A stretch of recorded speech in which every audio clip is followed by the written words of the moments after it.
di dalam aula kuno yang sunyi itu sedikit berfluktuasi. Seorang pria dan seorang wanita perlahan muncul sebelum mendarat di aula tersebut. Mereka adalah Xiaoyan dan Sun Er yang telah membunuh Hun Li dan Hunya. Pertarungan kali ini benar-benar berlangsung cepat. Xiaoyan mengerahkan seluruh kemampuannya dalam kedua serangannya. Ia menggunakan taktik yang cepat dan ganas untuk membunuh Hun Li, diikuti oleh Hunya. Dua Hunya adalah Dusun Bintang 8. Jika mereka bergandengan tangan, kemungkinan Dusun Bintang 9 biasa pun akan kesulitan menghabisi mereka berdua. Namun, keduanya lengah, membuat mereka berada dalam posisi yang kurang menguntungkan. Salah satu dari mereka langsung dibunuh Xiaoyan. Jika tidak, jika mereka berdua benar-benar mempertaruhkan segalanya, Xiaoyan harus menghabiskan banyak tenaga untuk menghadapi mereka.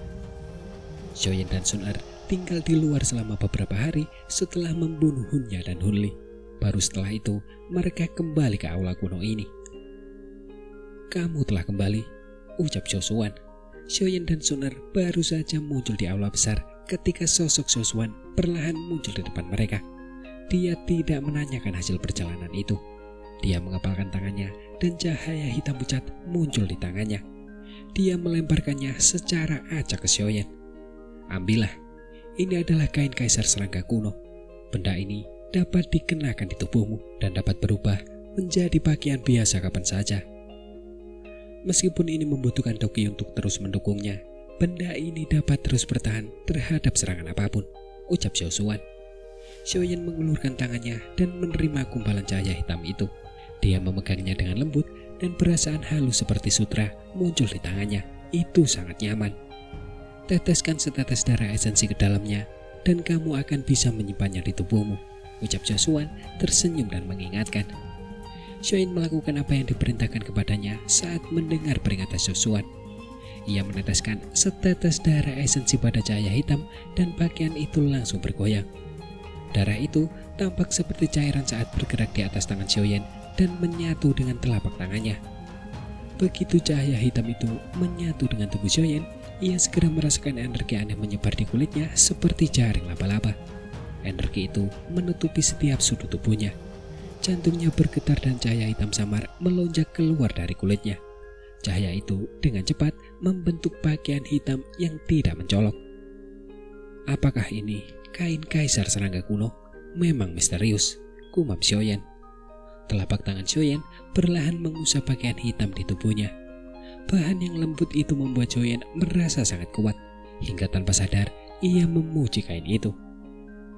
Kain kaisar serangga kuno ini adalah sesuatu yang wajib dimiliki oleh banyak ahli, terutama kain kaisar serangga yang telah disempurnakan dari Ratu Serangga. Nilainya tidak akan kurang dari keterampilan 2 kelas Tian, dan itu adalah benda langka yang hanya bisa diperoleh melalui keberuntungan. Karena bagaimanapun, keberadaan yang kuat seperti Ratu Serangga tidak bisa diperoleh begitu saja hanya karena seseorang menginginkannya, ucap Josuan membelai jenggotnya dan tertawa. Xiaoyan mengangguk. Meskipun kaisar serangga kuno ini membutuhkan Doki untuk bertahan, kelelahan ini tidak terlalu membebani Xiaoyan karena ia memiliki metode kelas kuasi Tian. Oleh karena itu, kain kaisar serangga ini dapat terus menempel di tubuhnya. Dan dengan adanya benda itu, di masa depan jika dia bertemu serangan mendadak yang tak terduga, itu dapat diatasi olehnya. Itu benar-benar akan mengurangi jumlah masalah yang akan dihadapinya. "Setelah menghitung hari, kamu harus meninggalkan makam surgawi hari ini," ucap Josuan. Josuan tersenyum tipis saat melihat Xiaoyan bermain dengan kain kaisar serangga. Dia terdiam sejenak sebelum tiba-tiba berbicara lagi. Tatapan mata Xiaoyan beralih dari kain kaisar serangga sambil mengangguk perlahan. Xiaoyan mendesah pelan, tetapi dia tidak mengatakan apa-apa. Dalam sekejap, suasana di aula besar itu tampak sedikit serius. "Pada akhirnya kau harus pergi. Kaulah satu-satunya harapan bagi klan Xiao," ucap Josuan menyeringai dan menggelengkan kepalanya. Ia menepuk bahu Xiaoyan dan kemudian tertawa. "Anak kecil, aku akan menunggumu kembali ke makam surgawi. Pada saat itu, aku ingin melihat apakah kau akan mengecewakanku," ucap Josuan. "Leluhur harap tenang. Xiaoyan tidak akan punya muka untuk datang menemuimu sebelum aku mencapai kelas doseng," ucap Xiaoyan berbicara dengan suara yang dalam. Josuan menampakkan ekspresi senang sambil mengangguk perlahan. Suner yang berada di sampingnya memperhatikan keduanya berbicara. Dia tiba-tiba menyela setelah beberapa saat. "Kakak Xiaoyan, waktunya habis," ucap Suner.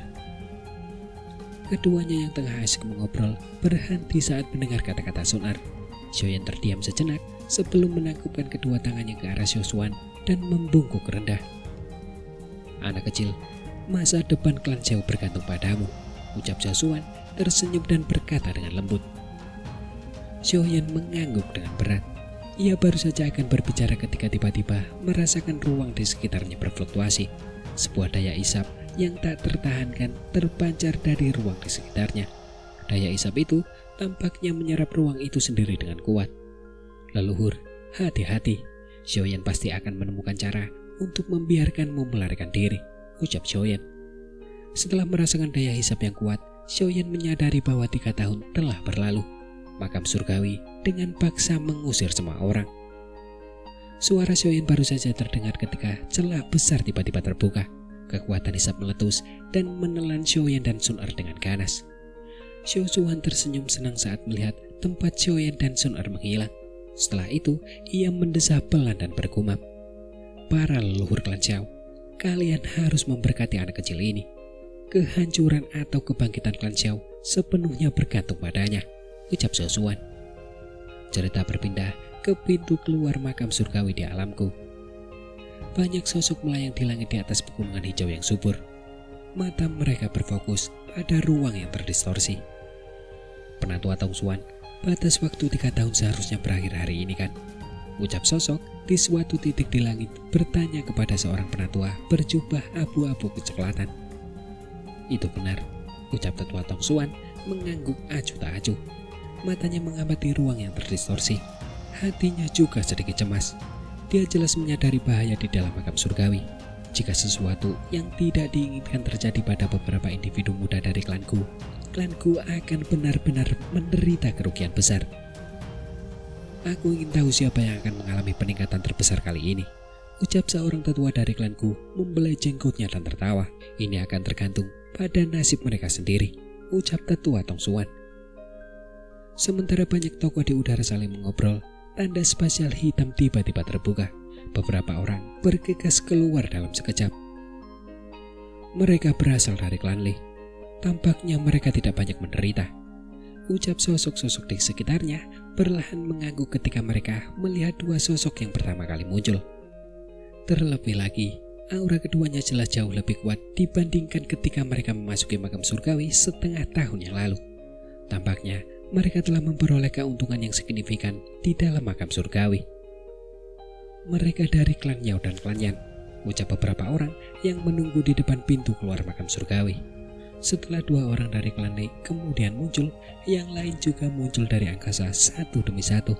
Sebagian besar aura orang-orang ini jauh lebih kuat daripada sebelum mereka memasuki makam surgawi. Terutama salah satu anggota klan Si. Dia telah maju dari Dausun bintang 7 ke bintang 8. Hal ini menyebabkan banyak orang merasa iri. Retakan spasial lain muncul di depan mata semua orang. Seketika, 2 sosok melayang keluar di bawah fokus banyak mata. Mereka tiba-tiba jatuh ke tanah saat mereka muncul. Beberapa tetua dari klanku buru-buru melepaskan kekuatan lembut ketika mereka melihat ini. Kekuatan lembut itu mengangkat kedua tubuh itu ke udara. Pada saat ini, mereka menemukan bahwa kedua sosok itu sama sekali tidak bernyawa. Ekspresi sejumlah orang berubah saat mengenali mayat-mayat itu. Pada saat yang sama, penatua Tongsuan mengerutkan kening dan berkomentar dengan suara yang dalam. "Mereka adalah Hunya dan Hunli dari klan Hun. Keduanya telah meninggal di makam surgawi," ucap Tongsuan. Semua anggota klanku saling berhadapan saat mereka mengamati 2 mayat di langit. Mereka diam-diam bersorak dalam hati mereka. Klanku sudah berselisih dengan klan Hun.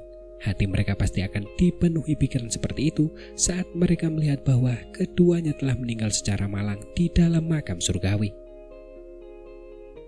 Wu Xuan dan yang lainnya yang telah memasuki makam surgawi bersama mereka berdua tercengang saat melihat mayat Hunya dan Hunli. Mereka merenungkan beberapa hal.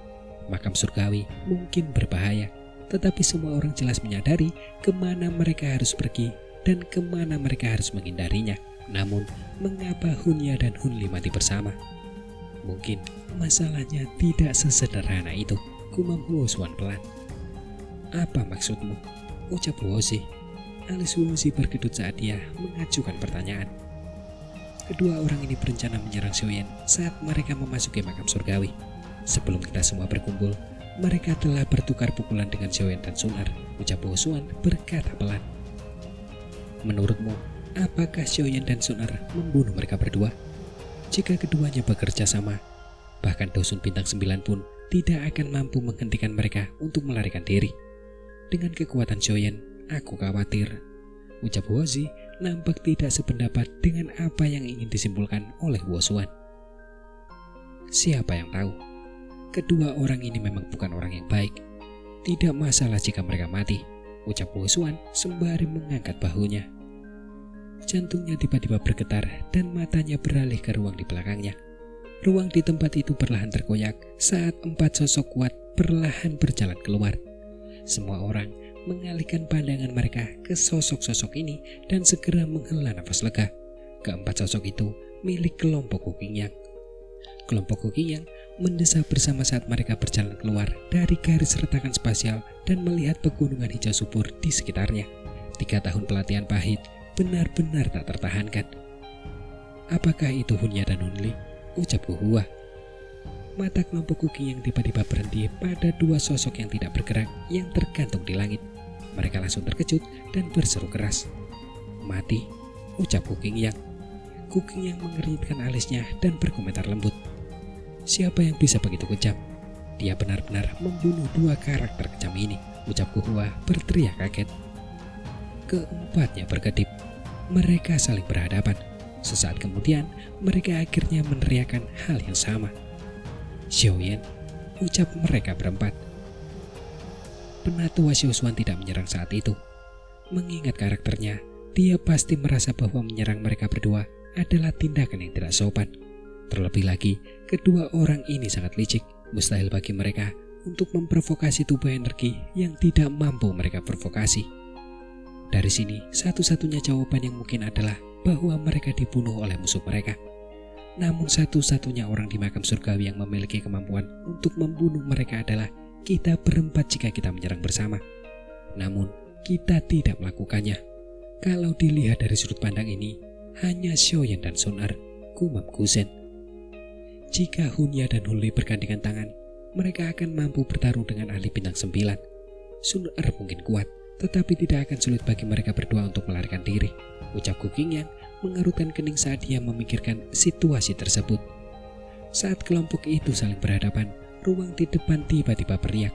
Seketika, seorang pria dan seorang wanita melangkah di udara kosong dan perlahan muncul di depan semua mata di area itu. Itu Xiaoyan, aura yang kuat sekali. Tidak heran, ucap kelompok Kukingyang. Kelompok Kukingyang menyipitkan mata saat kedua sosok itu muncul. Mereka bergumam di antara mereka sendiri. Sosok tinggi seorang pria dan wanita perlahan melangkah keluar dari ruang kosong di depan mata yang tak terhitung jumlahnya. Setelah itu, mereka berdiri tegak di langit. Angin sepoi-sepoi bertiup dan pakaian mereka menari dengan lembut. Mereka seperti sepasang kekasih abadi. Sunar, Tetua Tongsuan dan yang lainnya mengamati wanita berpakaian hijau di langit sebelum menghela nafas lega. Sunar tidak diragukan lagi adalah orang terpenting dalam klanku. Jika terjadi kecelakaan padanya, mereka akan berakhir dengan kerugian besar yang tidak dapat ditebus. Itu Xiaoyan kan? Aura ini, ucap beberapa orang di samping Tetua Tongsuan. Tatapan mata Tetua Tongsuan berhenti pada Sunar sebelum tiba-tiba beralih ke pemuda berambut hitam di sampingnya. Setelah itu, tatapan matanya sedikit mengeras dan keterkejutan muncul di dalamnya. Dia secara alami dapat merasakan bahwa aura Xiaoyan telah mencapai dusun bintang 8. Ini berkali-kali lebih kuat dari setengah tahun yang lalu. Kekuatannya meningkat 3 bintang. Kecepatannya sungguh menakutkan, ucap Tetua Tongsuan. Beberapa tetua saling berhadapan. Ada keterkejutan yang tidak biasa disembunyikan di wajah mereka. Meskipun makam surgawi itu misterius dan memiliki aliran waktu yang unik, Sungguh luar biasa bagi seseorang untuk meningkatkan kekuatannya hingga 3 bintang selama 3 tahun. Paling tidak, itu adalah pertama kalinya mereka menyaksikan seseorang meningkat begitu banyak, bahkan jika dibandingkan dengan banyak orang yang telah memasuki makam surgawi sebelumnya. Mungkinkah karena makam Syosuan, gumam tetua Tong Xuan sedikit mengernyit. Ia sangat berpengetahuan dan menyadari betapa sulitnya meningkatkan kekuatan seseorang hingga 3 bintang. Setelah merenung sejenak, ia teringat makam yang ditinggalkan Syosuan di makam surgawi. Xiaoyan dan Sun Er di langit memandang sekeliling mereka sambil ditatap oleh banyak pasang mata. Mereka menghirup udara segar dalam-dalam. Setelah terkurung dalam aula kuno untuk waktu yang lama, dunia luar tampak sangat indah bagi mereka. Tidak disangka, bahkan mayat Hunya dan Hunli pun dikirim keluar, gumam Xiaoyan. Tatapan Xiaoyan tiba-tiba tertuju pada 2 mayat yang tergantung di langit. Alisnya terangkat tanpa terasa saat dia bergumam. Saudara Xiaoyan, tidak disangka kekuatanmu sudah mencapai tahap ini hanya dalam waktu 2 tahun, ucap Wu Xuan sembari menuntun Wu Zi sambil tersenyum. Dia tiba saat Xiaoyan bergumam sendiri. Wu Xuan lalu menangkupkan kedua tangannya dan kemudian tertawa. Saudara Wu Xuan juga telah berkembang cukup cepat, ucap Xiaoyan tersenyum dan menjawab. Dia secara alami dapat mengatakan bahwa Wu Xuan saat ini telah mencapai puncak dusun bintang 8. Bagaimana aku bisa dibandingkan denganmu? Ucap Wu Xuan tertawa ketir. 2 tahun lalu, Xiaoyan hanyalah dusun bintang 6, sementara dia adalah dusun bintang 8. Namun sekarang, Xiaoyan telah mencapai puncak dusun bintang 8, sementara dia hanya maju di tahap awal dusun bintang 8 ke posisi mendekati puncak dusun bintang 8. Jika seseorang membicarakannya, dia jelas sedikit lebih lemah dari Xiaoyan. Xiaoyan tersenyum. Ia mengerti bahwa kekuatannya tidak akan bisa melambung tinggi jika ia tidak mendapatkan warisan Syosuan. Selamat, ucap kelompok Kuking Yang. Kelompok Kuking Yang juga datang saat Xiaoyan sedang berbicara dengan Wu Xuan. Mereka semua tersenyum dan memberi selamat kepada Xiaoyan. Xiaoyan tersenyum dan menanggapi ucapan selamat mereka. Kedua orang ini benar-benar sial, ucap Kuking Yang melirik kedua mayat sedingin es yang tergantung di langit sebelum dia tiba-tiba berkomentar. Alis Xiaoyan berkedut saat mendengar ini. Dia langsung menjawab tanpa meninggalkan jejak. Itu bisa dianggap pembalasan, ucap Xiaoyan. Mendengar jawaban Xiaoyan, Kuking Yang dapat menebak bahwa kematian Duo Hun kemungkinan besar terkait dengan Xiaoyan, terutama karena kekuatannya telah meningkat pesat. Jika dia bekerja sama dengan Sun Er, bukan tidak mungkin untuk membunuh Hunya dan Hunli. Masalah ini mungkin akan sedikit merepotkan. Ada seseorang dari klan Hun yang berjaga di sini untuk menyambut kedatangan Hunya dan Hunli, ucap Kusing dengan lembut. Hati Xiaoyan bergetar saat mendengar kata-kata ini. Dia baru saja akan berbicara ketika dia tiba-tiba melihat 2 kabut hitam melesat dari langit yang jauh seperti naga hitam. Mereka muncul di samping 2 mayat dingin itu beberapa saat kemudian. Hunya, Hunli, ucap kedua sosok itu. Kedua kabut hitam itu bergetar. Mereka berubah menjadi 2 lelaki tua berjubah hitam yang menatap mayat Hunya dan Hunli. Mereka tampak seperti tersambar petir. Tak seorang pun dari mereka menyangka bahwa keduanya yang telah memasuki makam surgawi akan benar-benar mati. Orang-orang di sekitar juga buru-buru mundur saat melihat mata mereka memerah. Mereka takut kedua lelaki tua ini tiba-tiba menjadi gila. Kedua mata lelaki tua berjubah hitam itu memerah, dan mereka mulai terengah-engah seperti banteng. Sesaat kemudian, mereka tiba-tiba bertukar pandang. Mata mereka tiba-tiba berbalik dan menatap Xiaoyan di langit. Sebelum Hunya dan Hunli memasuki makam surgawi, mereka menyadari bahwa Hunya dan Hunli berencana membunuh Xiaoyan di makam surgawi. Namun, Xiaoyan saat ini baik-baik saja dan kekuatannya bahkan telah melonjak. Di sisi lain, Hunya dan Hunli berakhir dengan nasib yang menyedihkan. Adegan ini menyebabkan mereka segera menaruh keraguan pada Xiaoyan. Xiaoyan, ucap kedua sosok tua itu dengan marah. Keduanya menatap Xiaoyan dengan ganas. Sesaat kemudian, salah satu dari mereka tidak dapat menahannya lagi. Raungan marah yang mengandung hasrat membunuh bergema di langit. Xiaoyan mengalihkan pandangannya yang tenang saat mendengar suara gemuruh itu. Dia bertanya dengan suara samar, "Apakah ada yang ingin kau katakan?" ucap Xiaoyan. "Nyawa diganti nyawa," ucap salah satu tetua klan Hun. Ekspresi pria berjubah hitam itu sangat suram. Lengan bajunya bergetar setelah kata terakhirnya terdengar. Rantai hitam yang mengandung aura dingin yang gelap menembus udara kosong dan melesat tanpa ampun ke arah Xiaoyan. Ekspresi Xiaoyan tidak berubah saat menghadapi serangan tiba-tiba dari lelaki tua berjubah hitam itu. Dia melangkah maju dan mengulurkan telapak tangan yang diselimuti api.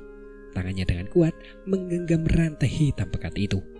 Api ungu coklat mengikuti rantai itu dan melesat turun sebelum menyerang lelaki tua itu. Tetua berpakaian hitam itu mendengus dingin saat melihat Xiaoyan membalas. Dia mengebalkan tinjunya. Kabut hitam itu seperti naga beracun saat mengikuti rantai dan mengeluarkan suara gemuruh. Kabut itu bertabrakan dengan kejam dengan garis api ungu coklat. Ledakan bergema. Api dan kabut hitam meledak saat bersentuhan. Kekuatan dahsyat itu memotong rantai itu. Rantai itu meledak di langit dan angin kencang bertiup dari titik ledakan. Bahu Xiaoyan bergetar dan angin pun hilang. Namun di sisi lain, lelaki tua berpakaian hitam itu terhuyung-huyung mundur. Jelas dia berada dalam posisi yang kurang menguntungkan dalam pertukaran ini. Orang tua, seseorang seharusnya tidak bersikap tidak tahu malu seperti itu, ucap Xiaoyan. Xiaoyan membuang rantai di tangannya. Tatapan matanya dingin dan fokus pada tetua berpakaian hitam. Namun dia hanya tertawa dingin. Pria tua berpakaian hitam itu menstabilkan tubuhnya. Ekspresinya sangat jelek. Kekuatan pria tua itu berada di sekitar Dosun bintang 8. Tetapi dia tidak menyangka Xiaoyan akan mendapatkan keuntungan di tangannya. Hunlin, ini adalah alamku, bukan alam Hun milikmu, ucap penatua Tong Xuan. Penatua Tong Xuan juga mengerutkan kening saat dia berbicara dengan suara yang dalam. Tong Xuan, anggota klan Hun kami telah kehilangan nyawa di tempat ini. Kalian semua harus menanggung akibatnya, ucap orang tua yang dipanggil Hunlin itu berteriak dengan marah. Xiaoyan, kupikir sebaiknya kau patuh mengikutiku kembali ke klan Hun. Jika kau benar-benar bukan pembunuh Hunya dan Hunli, kami pasti tidak akan mempersulitmu, ucap pria tua berpakaian hitam lainnya berteriak dingin. Tidak masuk akal, ucap Xiaoyan dan tidak dapat menahan tawanya saat mendengar ini. Kedua orang tua ini benar-benar bodoh. Mereka benar-benar mampu mengucapkan kata-kata seperti itu. Tuan-tuan, makam surgawi penuh dengan bahaya. Tidak ada yang berani menjamin bahwa seseorang akan dapat keluar dengan lancar. Jika Anda tidak memiliki bukti untuk membuktikan bahwa kakak Xiaoyan adalah pembunuhnya, jangan menyerang secara acak. Bagaimanapun juga, tempat ini adalah klanku, ucap Sun Er. Mata cantik Sun Er melirik duo Hunlin saat dia berbicara dengan samar. Selain itu, masalah ini belum dianggap selesai. Hunya dan Hunli pernah melancarkan serangan diam-diam terhadap semua orang dari klanku kita di makam surgawi. Kalian berdua mungkin harus memberikan penjelasan untuk ini, ucap Sun Er. Banyak mata di langit langsung mengalihkan pandangan saat mereka menoleh ke kedua tetua Hun ketika mendengar kata-kata Sun Er. Sebagian besar yang hadir adalah anggota klanku. Oleh karena itu, mata itu samar-samar mengandung niat jahat. Hunlin, apakah yang dikatakan Sun Er benar? Ucap penatua Tong Xuan. Ekspresi penatua Tong Xuan berangsur-angsur menjadi buruk. Dia menatap Hunli dan Hunya sebelum berteriak dengan suara yang dalam. Sun Er memiliki garis keturunan dewa. Dia tidak diragukan lagi adalah orang terpenting di klanku. Jika Hunya dan Hunli benar-benar berani menyerangnya, dia pasti akan memberi para tetua klan Hun pelajaran yang tak terlupakan. Wajah kedua Hunlin berubah saat mereka melihat Sun Er telah membalikkan keadaan. Mereka tidak menyangka Hunya dan Hunli begitu berani. Mereka berani menyerang kelompok Sun Er di makam surgawi. Tetapi jelas bahwa saat ini mereka tidak boleh mengakui bahwa kelompok Sun Er diserang apapun yang terjadi. Kemudian Hunli dengan dingin berteriak, kata-kata yang tidak masuk akal. Kamu hanya mencoba membersihkan diri dari kecurigaan. Hari ini kita berada di alamku dan kita berdua memang tidak bisa berbuat apa-apa. Namun Xiaoyan, sebaiknya kamu ingat bahwa klan Hun pasti akan membalas dendam untuk Hunya dan Hunli di masa depan, ucap Hunlin. Wajah Xiaoyan tenang. Dia menjawab dengan lemah. Aku akan mengingat kata-katamu di hatiku, ucap Xiaoyan. Mata para tetua Hun menjadi gelap dan dingin saat mendengar jawaban Xiaoyan. Lupakan anggota klanku yang hadir. Dengan meningkatnya kekuatan Xiaoyan, mereka berdua sekalipun akan kesulitan menangkapnya. Yang bisa mereka lakukan hanyalah melambaikan tangan dan meraih mayat Hunli dan Hunya. Wajah mereka berubah menjadi hijau karena marah saat mereka berubah menjadi dua bayangan hitam yang bergegas menuju pintu keluar alamku. Ekspresi dingin melintas di mata Xiaoyan saat dia melihat kedua sosok itu menjauh. Matanya mengamati sekelilingnya dengan seksama. Namun, dia menemukan bahwa kelompok dokter peri kecil tidak ada. Penemuan ini membuatnya mengerutkan kening. Kelompok dokter peri kecil pasti akan meninggalkan satu orang untuk menunggunya, kecuali ada beberapa keadaan khusus. Mungkinkah sesuatu telah terjadi pada pavilion bintang jatuh? Gumam Xiaoyan. Tubuh tetua Tong Xuan bergerak saat dia melihat tim Hunlin yang terdiri dari dua orang semakin menjauh. Dia muncul di depan Sun Er dan kemudian bertanya, "Sun Er, kamu baik-baik saja?" ucap tetua Tong Xuan. Sun Er menggelengkan kepalanya. Xiaoyan di sampingnya ragu-ragu sejenak sebelum menangkupkan kedua tangannya dan kemudian bertanya, "Penatua Tong Xuan, bolehkah aku tahu di mana kelompok dokter peri kecil sekarang?" ucap Xiaoyan. "Mereka pergi 3 bulan setelah kamu masuki makam surgawi. Kemungkinan besar mereka kembali ke pavilion bintang jatuh. Namun mereka tidak menjelaskan apa yang terjadi. Yang mereka katakan hanyalah untuk memberitahumu agar segera kembali ke pavilion bintang jatuh begitu kau keluar," ucap tetua Tong Xuan berpikir sejenak sebelum menjawab. Xiaoyan mengerutkan kening saat mendengar ini. Dia langsung mengangguk dan ragu sejenak. Akhirnya dia menghadap Sun Er dan berkata, "Sepertinya sesuatu memang telah terjadi. Kali ini aku tidak akan tinggal lama di klanku. Apakah kau akan pergi bersamaku kali ini?" ucap Xiaoyan. Sun Er ragu sejenak saat mendengar ini.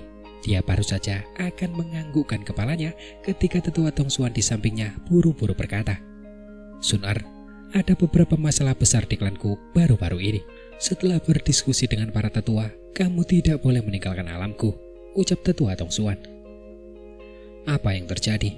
ucap Sun Er mengernyitkan alisnya saat bertanya. Penatua Tong Xuan ragu sejenak. Ia melirik Xiaoyan. Ia baru saja akan mengatakan sesuatu ketika Sun Er berkata dengan acuh tak acuh, "Penatua Tong Xuan, katakan saja apa yang ingin kau katakan. Tidak ada orang luar di sini," ucap Sun Er. Tetua Tong Xuan hanya bisa menganggukkan kepalanya tanpa daya ketika mendengar kata-kata Sun Er. Kemudian dia menjawab dengan lembut, "Alam Ling tiba-tiba ditutup," ucap tetua Tong Xuan. "Alam Ling ditutup," ucap Xiaoyan dan Sun Er terkejut. Ekspresi Sun Er langsung berubah. "Apakah itu adalah klan Ling?" ucap Xiaoyan merenung sejenak saat melihat perubahan ekspresi Sun Er. Ia pun mengerti. Alam Ling ini kemungkinan adalah alam tempat klan Ling, yang merupakan salah satu dari 8 klan kuno tinggal. Mengapa alam Ling tiba-tiba ditutup? Tidak heran klan Ling tidak mengirimkan siapapun ke makam surgawi kali ini, ucap Sun Er mengernyitkan alisnya saat berbicara.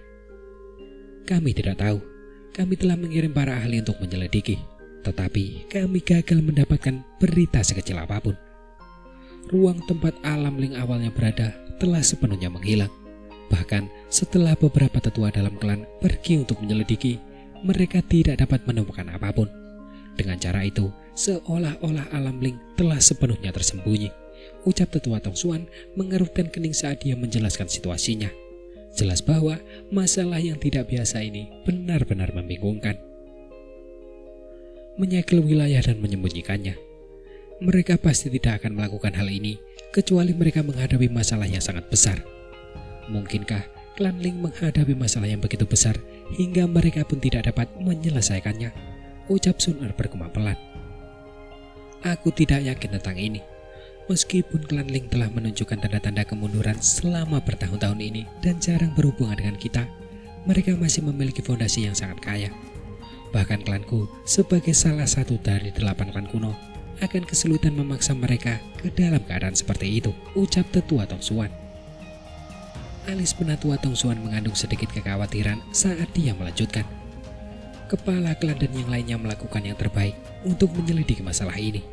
Jika klan Ling benar-benar mengalami malapetaka, kita harus mengambil tindakan pencegahan tambahan.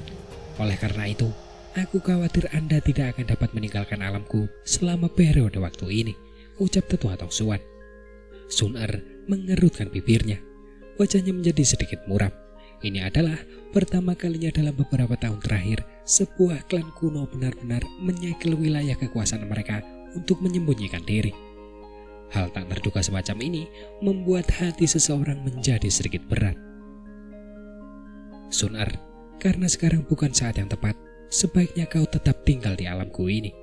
Tempat ini adalah yang paling aman, ucap Xiaoyan mengerutkan kening dan merenung sejenak sebelum berbicara dengan ekspresi serius.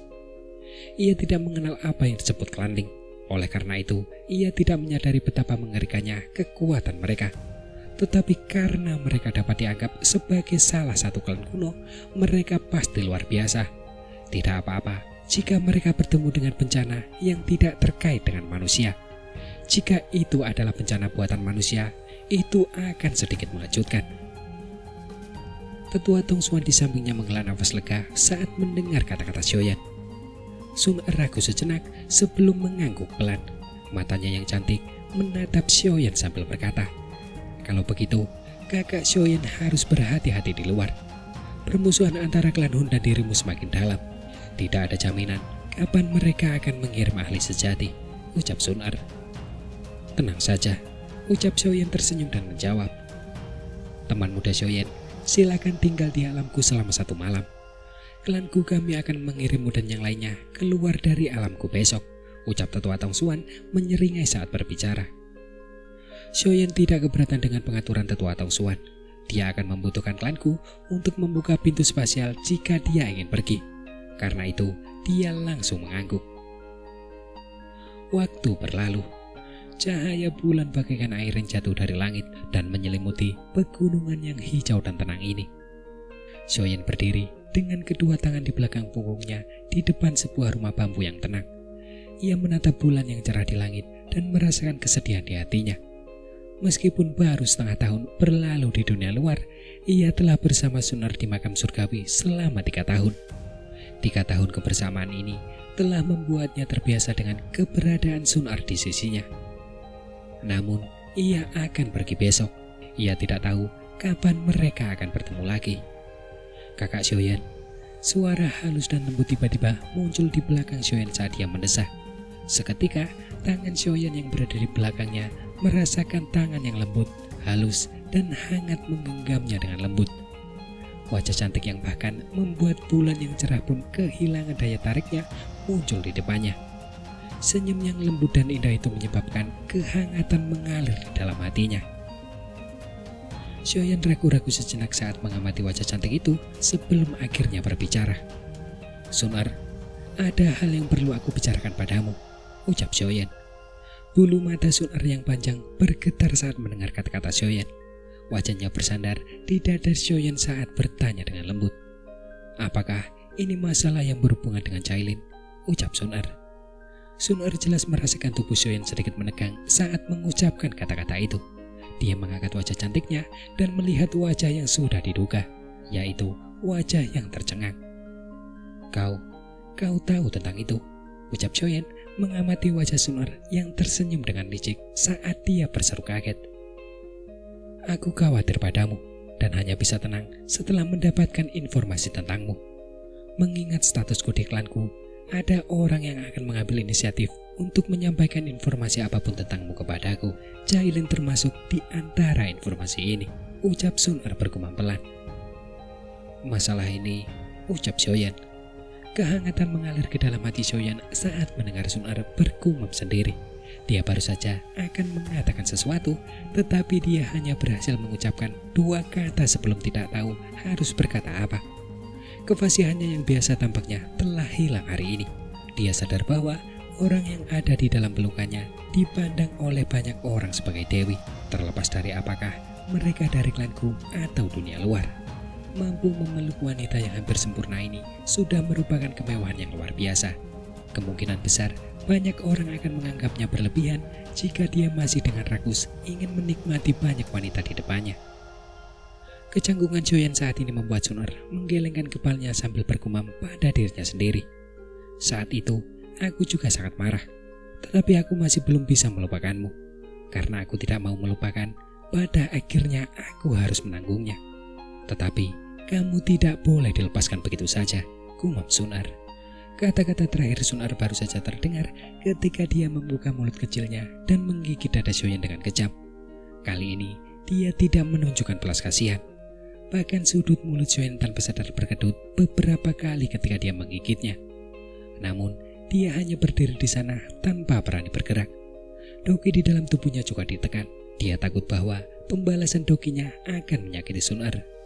Mari kita lihat, apakah kamu masih berani menjadi tukang selingkuh di masa depan, ucap Sunar. Sunar hanya membuka mulut kecilnya beberapa saat kemudian. Dia mengangkat wajah cantiknya. Keganasannya tampak sangat menawan di bawah sinar bulan. Tiba-tiba api berkobar dalam hati Xiaoyan saat ia mengamati Sunar yang saat ini tampak seperti seorang gadis kecil. Ia tiba-tiba menundukkan kepalanya dan dengan kejam menekan mulut kecil Sunar hingga membuatnya tercengang. Tubuh Sunar yang cantik menegang saat ia tiba-tiba diserang oleh Xiaoyan. Warna merah malu menyebar di lehernya yang panjang seperti awan yang terbakar. Warna itu mencapai ujung telinganya yang halus sebelum kemudian berhenti. Sunar mulai memberontak pelan setelah terdiam sejenak. Namun pinggang rampingnya dipeluk erat oleh tangan Xiaoyan. Ia memberontak sebentar sebelum akhirnya merasakan sedikit nafsu. Ia membiarkan Xiaoyan mencengkeramnya dengan seenaknya. Pada saat ini, Dewi dari klanku itu telah menjadi begitu lembut sehingga dia bisa melelehkan apapun. Kedua sosok itu tampak menyatu di bawah cahaya bulan terang yang terpancar ke bawah. Hasrat mereka yang kuat telah menyebabkan bulan yang terang pun bersembunyi di balik awan gelap. Baru setelah cahaya bulan berangsur-angsur meredup, sepasang kekasih yang tadinya saling berpelukan erat itu terpisah. Api hasrat membuncah di perut bagian bawah Xiaoyan saat melihat wajah merah merona Sunar yang sangat mempesona. Matanya menjelajahi sekujur tubuhnya dengan panas membara. Tangannya yang tadinya memeluk pinggang rampingnya perlahan mulai bergerak di sepanjang lekuk tubuhnya yang menggoda. Namun Xiaoyan bersiap untuk melangkah maju saat batuk pelan tiba-tiba terdengar samar di dalam hutan bambu yang tenang ini. Batuk lembut yang tiba-tiba ini bagaikan guntur. Hal itu menyebabkan Xiaoyan dan Sunar terpisah seolah-olah mereka tersengat listrik. Mata mereka melihat ke arah asal suara itu hanya untuk menemukan seorang pria parubaya dengan pakaian biasa berdiri agak jauh. Wajah itu secara mengejutkan milik kepala klanku yang merupakan ayah Sunar, yaitu Guiyuan. Wajah Sunar yang tadinya merah padam berubah semakin merah saat melihat Guiyuan. Tangannya dengan kejam mencubit pinggang Xiaoyan sebelum tubuhnya yang indah bergerak dan dia pergi bersembunyi di kamarnya. Xiaoyan hanya bisa tertawa ketir saat melihat Sunar kabur. Dia langsung mengeraskan kulitnya dan menatap Guiyuan dengan malu.